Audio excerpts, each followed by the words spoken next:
Welcome to the Blanket Bunker, Wahlburgers.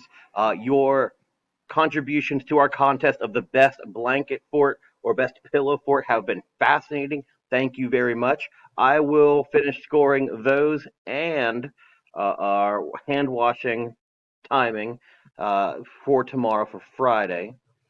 Those scores will be added to Fan School for my students. Teachers, I will just let you know what your rankings are. And actually, that's going to end up the scoring for the week. I want to start a new competition each week. Um, so I'll get to what our next challenge is in a moment. But just to kind of wrap this week up, you know, want to touch base with everybody real quick. There, once again, the news is just kind of crazy. The governor came on today and said he was closing down any non-emergency or non-life health providing services. So that's kind of big news. Um, so yeah, this does seem to be getting more and more crazy as we go on. But what I really want to do is take a moment. Hey, what are some of the positive things going on? Because there's positive news out there, and there's two that I want to focus on real quick. Number one, there's some actually benefit seems like a strong word, but there are some silver linings, I guess, coming out of all of this. And so one actually deals with uh, the climate change scenario.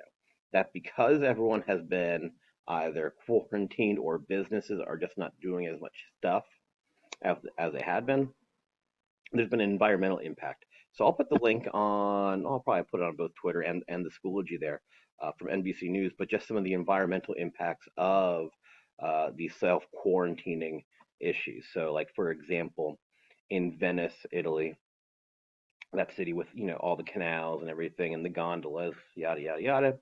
But because there hasn't been boat traffic for the last week or so, excuse me, the water is very clear all of a sudden. You can see the bottom, you can see the fish swimming in there, whereas before it was kind of like kind of almost dusty looking type. Um, but because there's not that traffic anymore, hey, all of a sudden it's very clear. Or there was satellite imaging over China, which of course has been heavily impacted by the coronavirus. That they've done imaging over China, and just the amount of greenhouse gases has just dropped drastically because not as many factories are up and running and stuff like that. So it's kind of interesting to see that maybe obviously this is not a great time to be excited for, but there might be some silver linings, some positives that come out of this. That we're seeing some impacts on climate here that are unintentional, and maybe we can learn something from them. So that's there. Anyway, let's get back to the challenge. This challenge is going to be the first thing scored for the next week.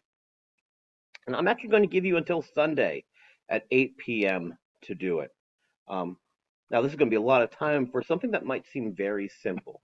Um, but I want to give people some time to possibly restock. And also, building forts and singing songs and trying not to drop your phone in the sink. A little more skill involved than let's do a nice easy task here. So what is the task? Wahlburgers, your next task is this.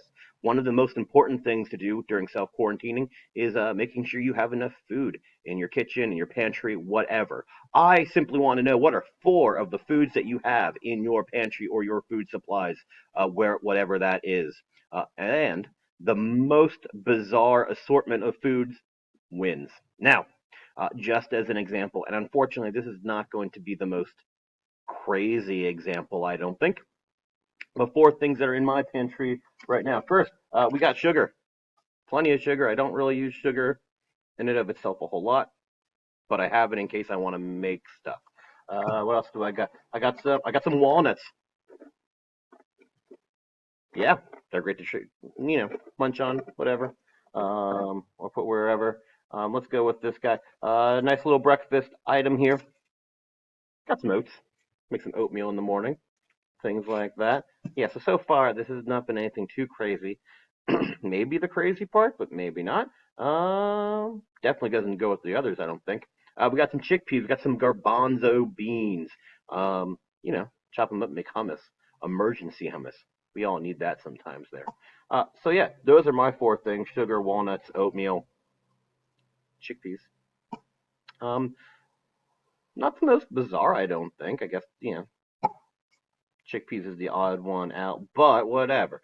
So yeah, by Sunday, 8 o'clock, 8 p.m. Either a picture, either a short video. Well, I don't know. But I would like to know what your four things in your pantry are. The most bizarre, the better, I think, personally. Yeah, Sunday by 8 o'clock. Your time starts now.